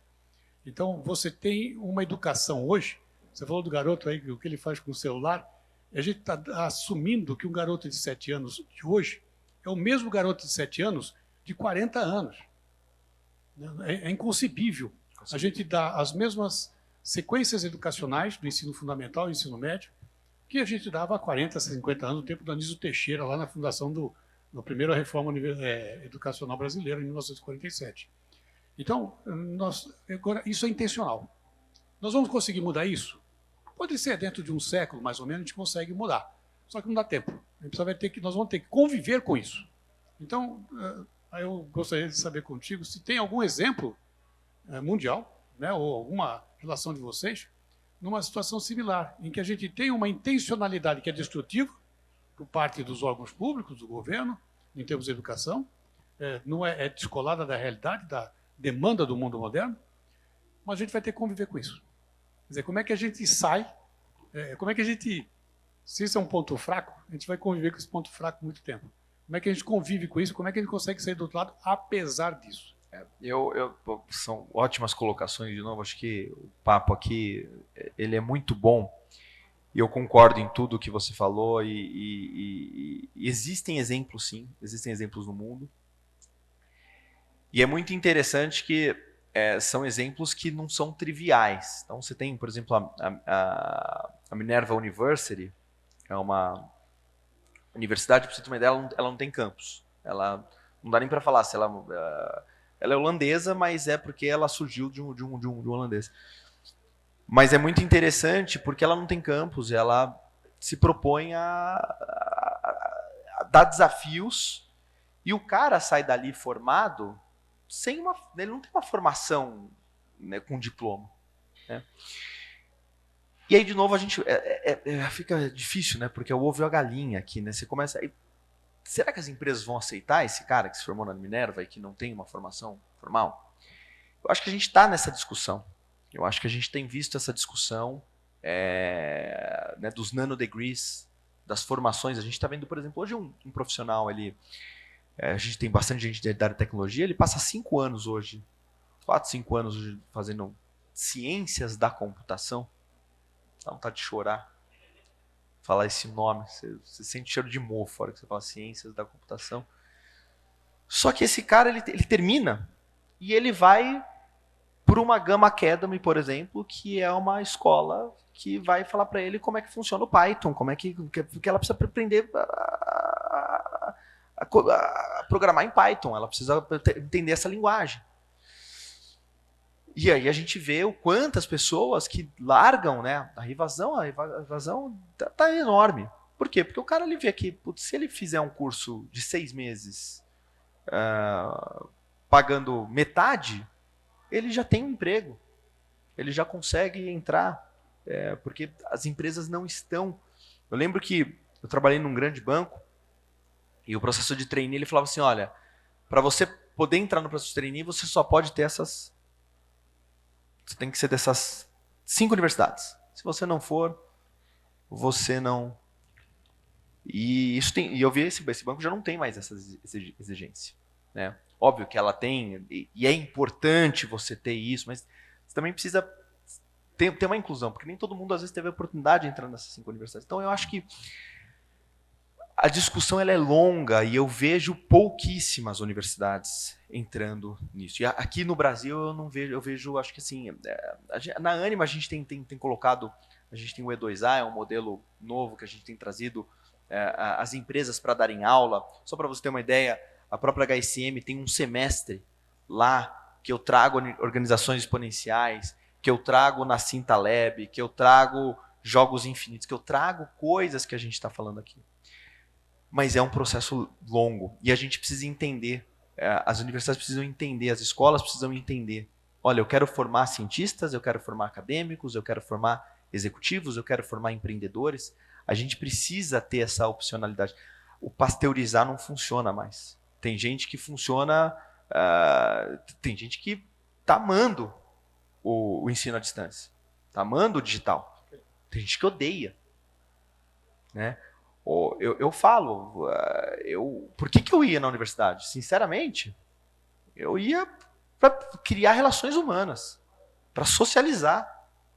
O que é importante de uma criança hoje? O que é mais importante de uma criança hoje, de 10 anos e no colégio?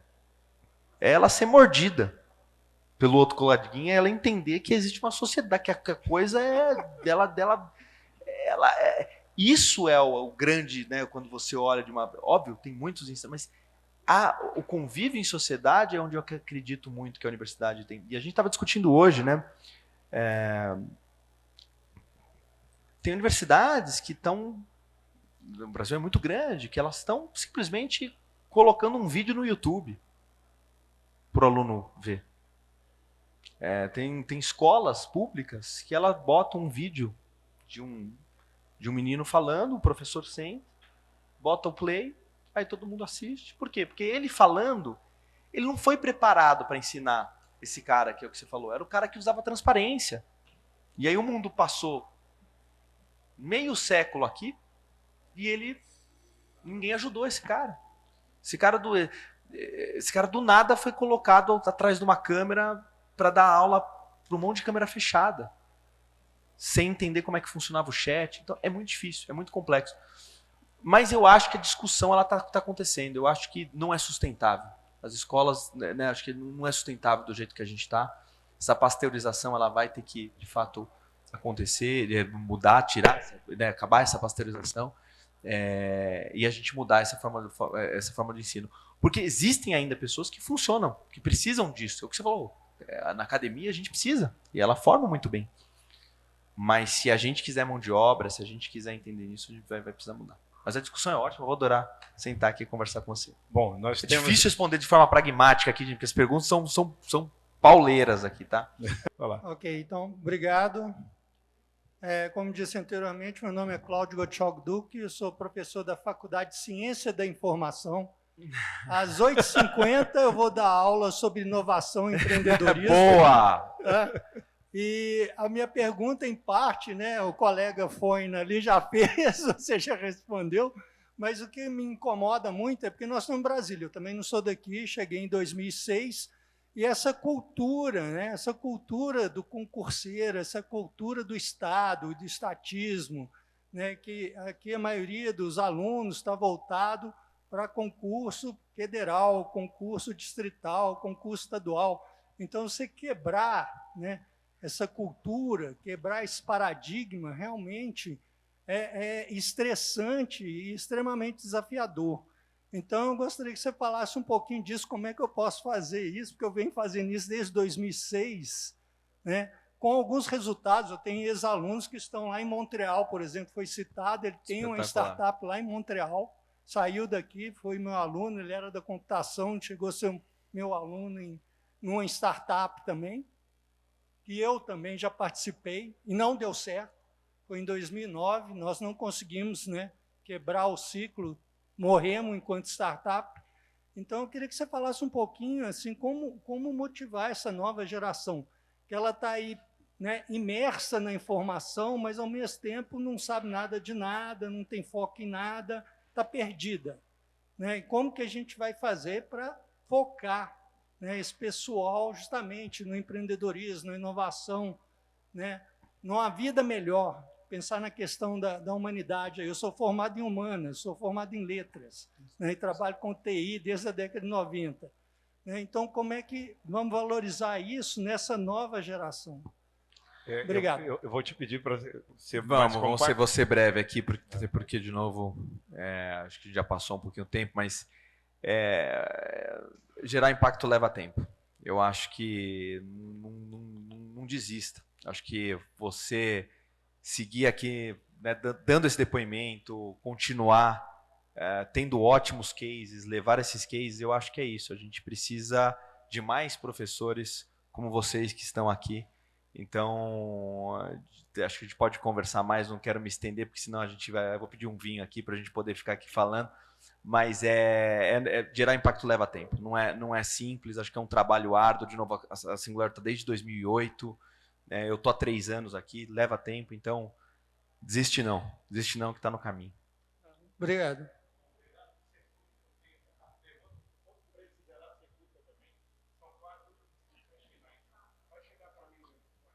Ok, então, deixa eu adiantar a minha. Então, ser bem rápido. Alex Vieira, sou investidor anjo da Corangels Atlantic. Legal. Sou vice-presidente do Sinfor. E você tocou num ponto que eu acho muito relevante, que é a parte mesmo sendo só da galinha cacarejando, e a dificuldade que, principalmente, tanto no mundo corporativo, a gente tem uma dificuldade como um todo aqui, porque eu, particularmente, tenho uma formação técnica, fui professor universitário, e eu vejo a dificuldade que a gente tem de não ter uma formação de comunicação. Então, a gente reflete isso dentro das nossas empresas, quando a gente vai para lá. E eu passei um período agora no Canadá e eu vi uma coisa super interessante. No curso para pré-universitário e no curso universitário de Ciências e Tecnologia, as disciplinas de comunicação e discurso. Eu disse, caramba, um negócio importantíssimo, porque a gente sabe da tecnologia, mas a gente não consegue se comunicar. E assim, como é que você imagina que a gente poderia fazer isso numa escala maior? Porque lá está no nível do adolescente que faz essa disciplina. Tá? É espetacular essa pergunta e não sei se vocês já ouviram falar isso, mas eu já falei algumas vezes porque eu converso bastante muito com CTO ou com RH, né, que é aquela máxima de você contrata por hard skill, por uma habilidade técnica e demite pelo soft skill. Né? Soft skill para mim é hoje e comunicação. Eu estava lá no South by Southwest e o SEO da Nintendo falou que para ele a habilidade mais importante hoje em qualquer executivo é a comunicação. Comunicação de dentro para fora, de fora para dentro, de você saber se fazer entender no mundo de hoje, com uma diversidade de gerações, com muita informação, com falta de informação, com falta de visão, é muito difícil. Então, eu acho que a gente trabalha muito em soft skills e eu acho que a gente deveria, nas universidades, trazer mais essa história do soft skill, de habilidade de oratória, de comunicação, e não só nas universidades, nas escolas. Né? Eu acho que isso deveria ser... você deveria ter o tempo inteiro isso. A gente... Quantos alunos não se escondem dentro quando você faz aqueles trabalhos em grupos? Quantos são os mesmos que falam?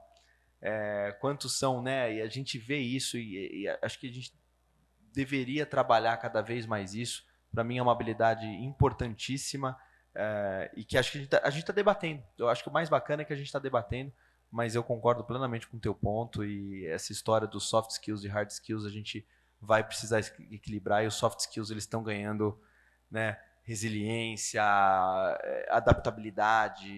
Imagina, eu tenho... esses dias eu escutei na minha... Enfim, de um dos gerentes que chegou até mim, né? Falou, putz, mas o Reinaldo nunca está satisfeito, né? Ele está sempre querendo que a gente muda, né? Eu falei, rapaz, eu nunca trabalhei num lugar que falou assim, Reinaldo, agora tá bom, mantém. E fica assim, cara. Agora você pode levar aqui, ó. Leva assim, não precisa fazer mais nada. Eu falei, eu nunca trabalhei num lugar assim. E eu, como ser humano, não quero ser assim. Né? A gente tem que... E eu acho que é um pouco disso. Né? A gente tem que... É cultural. Então, mas de fato é um grande desafio. Vamos lá, então, em função do horário aqui, agilizar. Não estou conseguindo ver direito aqui, mas a pergunta é a seguinte. A gente está falando aqui de maturidade, exatamente do ecossistema, né, que a gente vive aqui. Criatividade a gente tem no Brasil, o Brasil é conhecido exatamente por essa capacidade, só que eu vejo uma falha na sinergia do ecossistema, de todos os players que existem. Né? Então a gente teve, inclusive, o tipo Poligó, que há alguns anos atrás, num país, na Finlândia, onde estava tendo lá um Slush, que é um Perfeito. evento. Você deve Maravilhoso. Impressionante a capacidade que eles têm, a visão que eles têm, o mindset.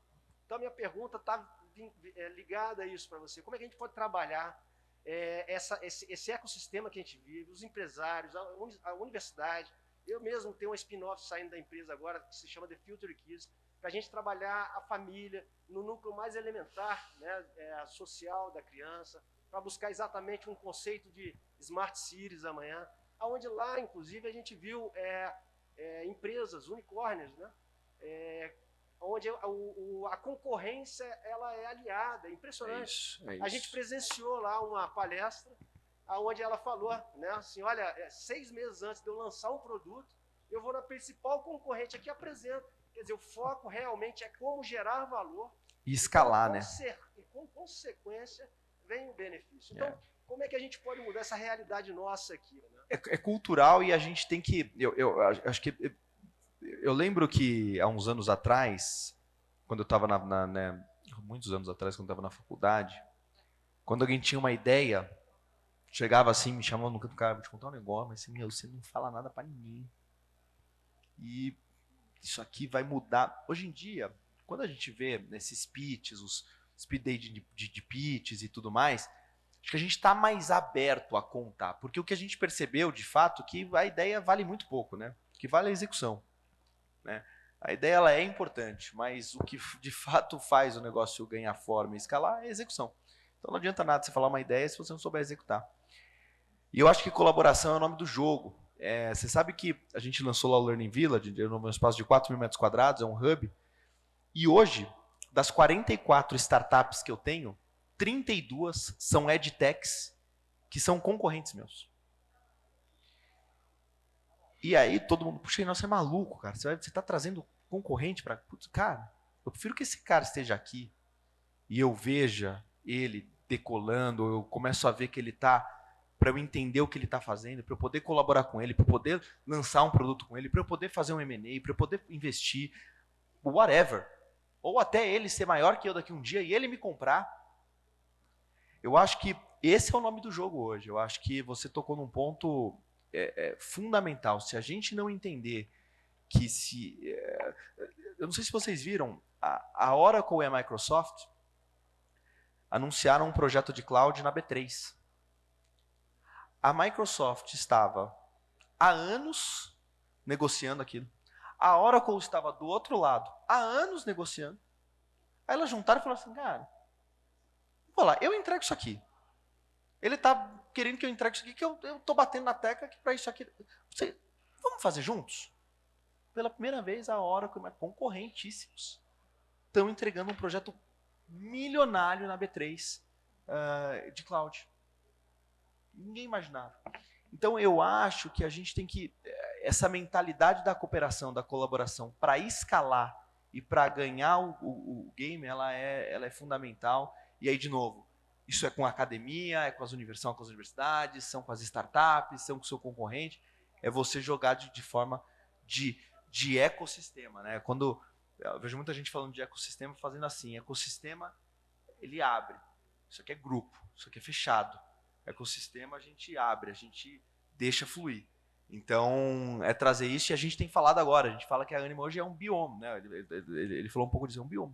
São vários ecossistemas. É você ter vários ecossistemas dentro do ecossistema. Então, é um pouco disso. Oi. Gabriela Valente. Bom, eu estou numa transição entre governo federal e a minha startup. Moleza. Depois governo rapidinho, eu queria saber o que você tem visto de metaverso e dentro do que você tem visto, do que você está investindo, do que vocês estão fazendo, o que é o mais legal, o mais disruptivo? Rapidinho? Meu Deus do céu. Isso aqui dá um outro talk aqui, metaverso. Sabe que no South by Southwest eu vi muita coisa de metaverso, né? E eu vi muita gente falando de voo de galinha. Cara, isso aqui... Esquece, essa tecnologia vai baratear muito rápido e daqui a pouco você vai ter, do mesmo jeito que você abre uma sala no Zoom, você vai querer ter um metaverso com alta tecnologia. Então vai ser uma tecnologia que vai baratear muito rápido e enfim. E gente falando não, esse é um negócio que tem aplicações de varejo e tudo mais. A gente está fazendo um investimento agora numa startup de metaverso, deve sair nos próximos 15, 20 dias. Eu acredito bastante. Eu acredito principalmente em termos... porque é muito difícil explicar o metaverso, né? O metaverso, quando a gente pensa em metaverso, a gente pensa naqueles bonequinhos assim andando numa salinha. Isso não é o metaverso. Metaverso é a internet. Metaverso é uma evolução do que a gente entende pela internet hoje. E eu acredito demais nas trocas e nas formas que vão evoluir esse metaverso. E, de novo, não pasteurizar. O metaverso está no Deception agora. Se você olhar o 6Ds, ele está no Deception. Ele tá ainda, ninguém entendeu qual que é o trigger, quem que vai olhar ali. Eu tenho olhado em alguns lugares dos Estados Unidos, alguns shows com 2,5 milhões de pessoas, movimentando 30 milhões de dólares, 40 milhões de dólares, 50 milhões de dólares. Então, eu acho que vão ter alguns usos que não vai ser para todo mundo. O metaverso, para mim, vai ser para a geração agora que a gente entende. Eu acho que esse é o consumidor metaverso. Eu acho que a gente vai aprender. Eu estou falando aqui, estou botando todo mundo no balaio aqui do old school aqui, tá, gente? Tá todo mundo junto aqui. Mas eu acredito muito que... eu não vou conseguir ser rápido, mas... Eu recentemente estava com uma pessoa que trabalha no Omelete, que faz a CCXP, que é de games e tudo mais. E ele chegou para mim, estava numa reunião 4 horas da tarde, e falou assim: Reinaldo, eu quero te mostrar o nosso canal no Twitch. Não sei se vocês já tiveram a oportunidade de entrar no Twitch, se vocês conhecem essa plataforma. Aí eu entrei, era 4 horas da tarde, tinha um canal de uma menina, estava numa sala, uma menina de 15 anos, tinham 60 mil pessoas acompanhando ela, e ela já tinha movimentado 16 mil dólares. Você sabe quem que eu tenho que trazer para botar 60 mil pessoas online? Eu posso trazer... A gente fez o nosso evento, a gente trouxe a Bozoma St. John, que é a vice-presidente de marketing global, era presidente de marketing global do Netflix, uma sumidade. Eu tive 25 mil pessoas online. Eu paguei para ela algumas centenas de milhares de dólares aqui, assim, e eu não consigo esse engajamento. Uma menina, no quarto dela, às 4 horas da tarde, tinham 40 mil pessoas, 60 mil, agora não vou lembrar o número, mas era um número absurdo, assistindo ela. O metaverso é para essa galera. Então eu acredito muito nisso, assim, eu acho que a gente ainda vai entender para o que é o metaverso. Eu não acredito honestamente, de novo, eu estou no Deception, eu não acredito que a gente vai fazer reunião em metaverso, que a gente vai caminhar, que vão ter as empresas e que, putz, eu acho que culturalmente para a gente Brasil, eu acho que isso é um pouco distante. Pode funcionar lá na Dinamarca, pode funcionar em outros...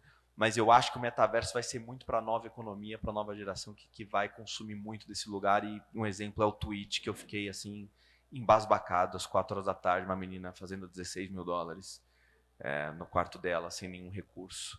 É meio doido. Bom, boa noite. Vai ser rápido a minha pergunta. Eu sou Bruno, sócio da Seto Capital. Algumas pessoas nos conhecem aí. Nós somos um fundo de Venture Capital aqui de Brasília. A minha pergunta é o seguinte: eu fiquei na dúvida em relação ao posicionamento da HSM Singular está aqui em Brasília, né? Quer dizer, a Singular é uma marca conhecida, enfim, etc. Vocês estão vindo para Brasília, vocês vão montar um campus aqui. Excelente que ficou. Eu tenho um desafio hoje na gestora, que é, obviamente, treinar a equipe, treinar analistas, etc. Então, assim, eu estou na dúvida que, será que eu tenho que mandar o cara para os Estados Unidos? Não, a gente... estudar? Vamos lá. Vocês vão... Como é que vai ser essa história aí? A gente está desde 2019 aqui no Brasil já. Singularity tem no Brasil. Então, se você quiser treinar a equipe, já tem treinamento de Singularity aqui no Brasil, já tem HSM, a gente treina no Brasil. São Paulo. Né? Mas não, a gente treina o Brasil inteiro. Eu capacito gente no Brasil inteiro, tem entregas no Brasil inteiro. Tem empresas... enfim, no Brasil, essas 60 mil pessoas. Lógico que é em company. Eu diria para você que eu treino e já rodei, já fizemos outro programa da Executive Program em Foz, já fizemos programa em Bento Gonçalves, já rodei programas em outros lugares aqui. Então, a gente tem uma capilaridade. Brasília, a gente está querendo trazer um evento de agro. Tá? Em Brasília a gente está estudando com a Singularity trazer um evento de agro, um evento que não existe no mundo, que a gente quer o Brasil como ponta de lança e trazendo Brasília para o centro dessa discussão. Tá? Então, o projeto é a execução de um evento específico. De um evento para virar uma de agenda, tá? De que ele vire de um evento de calendário, e que a gente traga como ponta de lança um evento voltado para agro, onde o Brasil lidere e, obviamente, que traga outros country partners para cá e que a gente traga essa discussão, né, leve essa discussão para o mundo. E que traga para cá gente do mundo para discutir isso daqui também. Então, essa é a ideia. Mas hoje a Singularity, ela tem, e a gente pode conversar, enfim, dependendo da tua demanda. A gente roda desde programas in company até programas. Se a gente formar uma turma aqui, a gente roda uma turma aqui. Não tem, então dá para conversar. E a outra dúvida que eu fiquei na tua fala, você falou, a gente investiu numa empresa de... A gente tem um fundo da Anima Ventures. Anima Ventures. Tá, pela Anima. É, pela Anima. A Anima tem um fundo, hoje a gente lançou, tem mais ou menos uns 3, 4 meses, chama Anima Ventures, é um fundo, é um FIP, 150 milhões de reais, que a gente está investindo em early stages e Series A aí, Series A. A ideia é a gente fazer uns 14, 15 investimentos mais ou menos. Bacana. Bom, aqui para encerrar e a gente ir para o shopping, né? Eu vou pedir para a Tainá fazer a pergunta. A Tainá da Moeda, City e outras cositas mais. Tainá é um destaque internacional a partir de Brasília. Quando a conheci, ela estava aqui em Brasília ainda, vivia em Nova York. Não demorou, ela assumiu como diretora de uma empresa de Smart City, que a Going Global, inclusive, desenvolveu uma parceria para trazer, já naquela época, né, muitos anos atrás, a possibilidade de participar de PMIs junto a governos aqui, coisa que no Brasil não decolou, né, as privatizações, a maioria das PMIs não vingaram. Dali, a Tainá foi para outros caminhos e sempre muito ascendentes. Reconhecida como jovem líder, né, em fóruns de mulheres da ONU, por exemplo, e montou uma empresa que é mesmo disruptiva, e eu falava no início. Tainá, sua pergunta, mas fala um pouquinho de você. Não, agradecer primeiro, Gilberto, pelas maravilhosas palavras e pelo evento também. Obrigada pela palestra. Não pude participar da Singularity, queria muito ser aluna, mas acabei contratando 3 pessoas na minha equipe da Singularity. Pessoas maravilhosas, disruptivas, o Ari, o Brent e a Angela. Que legal. São, assim, tenho muito carinho, né, ali convivendo com eles, eu vi o quanto é disruptivo. Bacana. Na verdade, né, eu fiz economia na UNB aqui, mas 3 anos da economia eu fui embora e fui para o mundo, né. Eu vejo, assim, a moeda... Eu criei a primeira criptomoeda brasileira e hoje a gente está desenvolvendo um hub de comercialização para a agricultura familiar. Meu pai foi um dos criadores do Pronaf, que é o maior programa de crédito para a agricultura familiar hoje. Então, pegando os ganchos ali, essa missão de desenvolver, né, e eu vejo hoje a questão das profissões do futuro. Né, muita coisa ligada ao agro que não tem nas universidades hoje. A gente vamos montar uma planta de um painel solar, quem vai dar manutenção nisso? Então, eu vejo muito do metaverso, né, que ela falou, tem algumas experiências no óculos para você treinar uma pessoa para dar manutenção no painel solar em 3 horas. Né? Então, coisas que a universidade não tem, que talvez essas tecnologias possam trazer de futuro, mas precisa desse ambiente de colaboração, cocriação, para ensinar e florescer esse universo disruptivo. Né? Como eu trabalhei com pessoas da Singularity, eu entendi isso muito forte na raiz e na alma, né, dessa educação para o futuro, como trazer, né, e minha pergunta, né, seria como co-criar isso com as pessoas que já estão envolvidas no ecossistema para as profissões do futuro, para que a gente possa ter profissionais especializados no hidrogênio verde. Né? Se for contar, aqui tem um especialista no hidrogênio verde, mas no Brasil não deve ter 50 pessoas que falam com propriedade sobre isso. Como trazer para as universidades isso e como trazer mais para perto a Singularity das pessoas que estão sendo disruptivas e fazer essa ponte. Olha, muito bacana o depoimento, a pergunta aqui. E esse é um baita desafio e que por isso que eu estou aqui e eu sempre que eu posso, eu tento estar presente para poder fazer essas conexões, porque a gente ainda é pequeno, a Singularity está no Brasil desde junho de 2019. A gente teve uma pequena pandemia aí no meio, mas, de novo, a gente cresceu bastante. Então, eu adoro fazer esse tipo de conexão. A gente tem uma comunidade global que você pode encontrar no nosso site, as pessoas que estão na comunidade global, as pessoas no próprio LinkedIn, você vê quem se certificou. Mas é um desafio, a gente normalmente faz eventos justamente para isso, para tentar conectar. E eu estou à disposição aqui para fazer essas conexões, porque, de fato, é muito engraçado, porque se você pegar na penúltima, não nessa turma agora, porque a gente acabou de entregar a turma agora do Executive Program, na penúltima, que foi em Foz do Iguaçu, 3 meses depois, eu soube que 4 executivos pediram demissão para empreenderem e tudo mais. Eu falo que os RHs querem me matar, porque elas mandam os executivos para esse negócio, dá 3, 4 meses, o cara pede demissão. Não fala aí, você vai perder cliente aqui. Mas eu acho que, e aí eu falo, na verdade, isso é o melhor, ou o que é o melhor, a empresa está fazendo um bem. Acho que assim, é muito bacana isso. Então, acho que a gente quer fazer essas conexões. O próprio Learning Village funciona para isso. A gente tem um monte de evento lá no Learning Village, mas eu estou à disposição aqui, gente, para conectar, para colocar as pessoas em contato com vocês, porque, de fato, tem muita gente boa, tem muita gente bacana e querendo mudar e querendo transformar. Eu parto aqui para o encerramento, mas não sem antes ouvir o nosso anfitrião, né? E antes ainda de ouvir o anfitrião, dizer que nós pretendemos organizar uma missão, tanto tem pelo Iluminante previsto uma missão para o Web Summit em novembro em Portugal, e nós vamos depois divulgar isso, para ver quem vem com a gente, é uma agenda bem estratégica, não é passear no Web Summit, mas é realmente fazer uma imersão daquilo que ali tem de melhor. Eu estava em Portugal, inclusive agora, preparando a parceria com o World Trade Center de Lisboa, tem lá alguns labels que vão nos apoiar para quem estiver na missão. E também dizer que tem aqui uma previsão de um conjunto de possibilidades de missões também para centros de referência tecnológica dentro do Brasil. E talvez vamos começar então por visitar o Learning Village, Reinaldo, né? Criar um grupo para fazer uma missão, uma imersãozinha lá no Learning Village, passar um dia juntos lá, criar uma programação São Paulo, que seja, né? Para a gente dar uma olhada e entender como é que funciona, e todos estarão, de alguma maneira, convidados para isso. Sem maiores delongas, um anfitrião que a gente, enquanto Instituto Iluminante, agradece sempre, né, pela sua disponibilidade e determinação em nos acolher e proporcionar aos senhores esse espaço maravilhoso, né, sobretudo quando termina aqui a confraternização lá, né, o nosso querido Bruno Barra, um dos sócios dessa operação, que vai dar aqui um recado para a gente fechar o nosso encontro.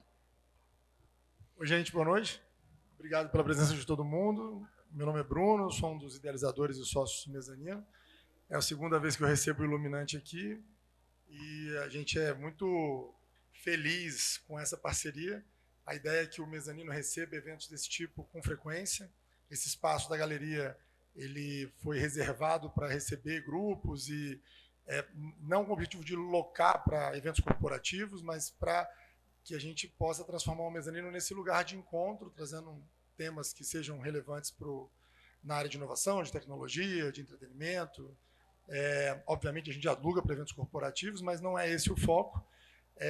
O Mezanino é uma iniciativa do Banco BRB, que é o mantenedor da torre, agora numa parceria com o governo do Distrito Federal, que nos selecionou, junto com um grupo de empresários, para montar uma programação que começou em novembro do ano passado e vai agora até o final do ano que vem. É um espaço que nasceu temporário, mas com toda a qualidade de um evento, de um projeto permanente. É a primeira vez desde a sua inauguração que a torre tem um sistema de ar-condicionado, um sistema de controle de incêndio, e a gente conseguiu fazer desse espaço um espaço funcional que, para vocês terem uma ideia, eu falo isso sempre, quem veio na última ouviu a mesma coisa, a caixa o hidrante aqui, a caixa d'água do hidrante, não via água há 40 anos. Então, é ótimo poder ocupar esse espaço e receber vocês aqui, venham sempre. A casa está aberta, quem não conhece o nosso cardápio, aproveite. Nós temos tudo que tem aqui, eu sou suspeito para falar, mas é delicioso. Nossa carta de drinks é deliciosa. E a gente espera que vocês voltem em breve. Obrigado, Gilberto, mais uma vez. Palmas para o anfitrião.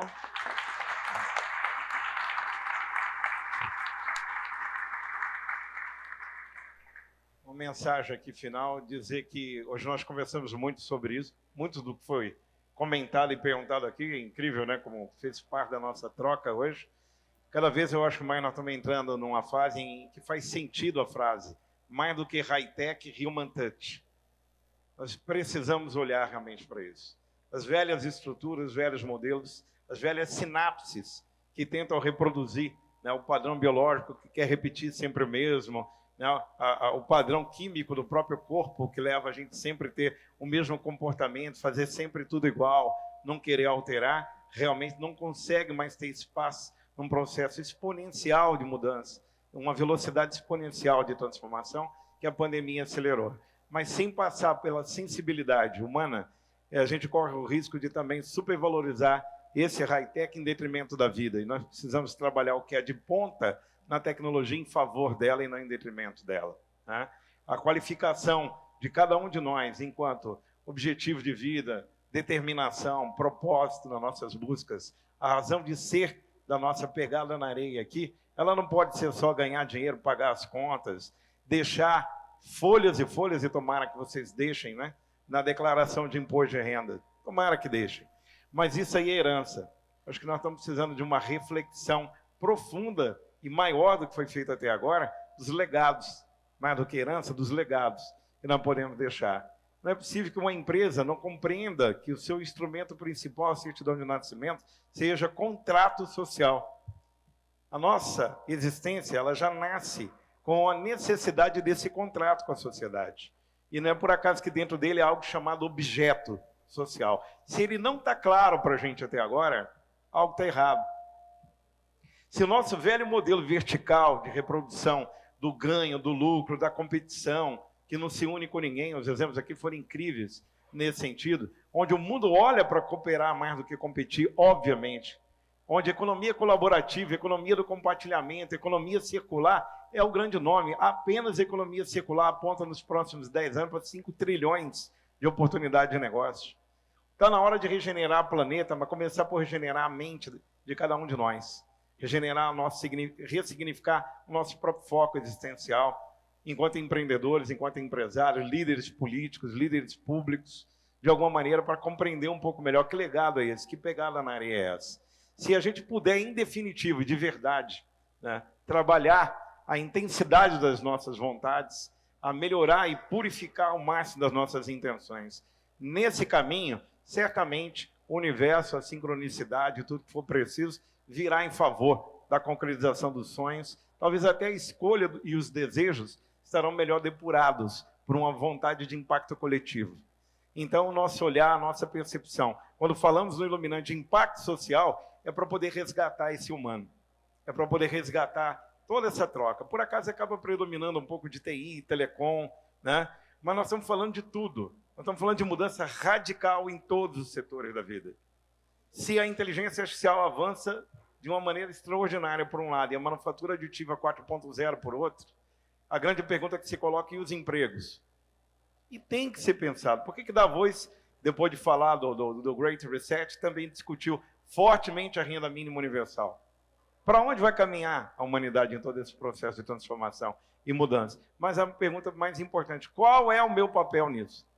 Como é que eu consigo olhar para essa tal de Web3 a partir de agora, horizontalizando tudo, descentralizando, gerando toda uma cultura distribuída para renovar os meus negócios e renovar a minha forma de ser, pensar e os resultados que eu quero gerar na vida? Porque, afinal de contas, você não tem condições de dirigir ao mesmo tempo 2 Mercedes, morar ao mesmo tempo em 4 casas, né? Cada vez o minimalismo e a simplificação está apontando que esse é o caminho realmente do êxito verdadeiro, da abundância verdadeira, bem colocada lá na Peter Diamond, o diamante. Eu quero agradecer a todos vocês, peço que se levante para receber a nossa calorosa salva de palmas, Reinaldo Gama, da HSM Singularity Universe. E obrigado a todos vocês por essa presença preciosa, sempre bem-vinda. Até a próxima, pessoal. Obrigado.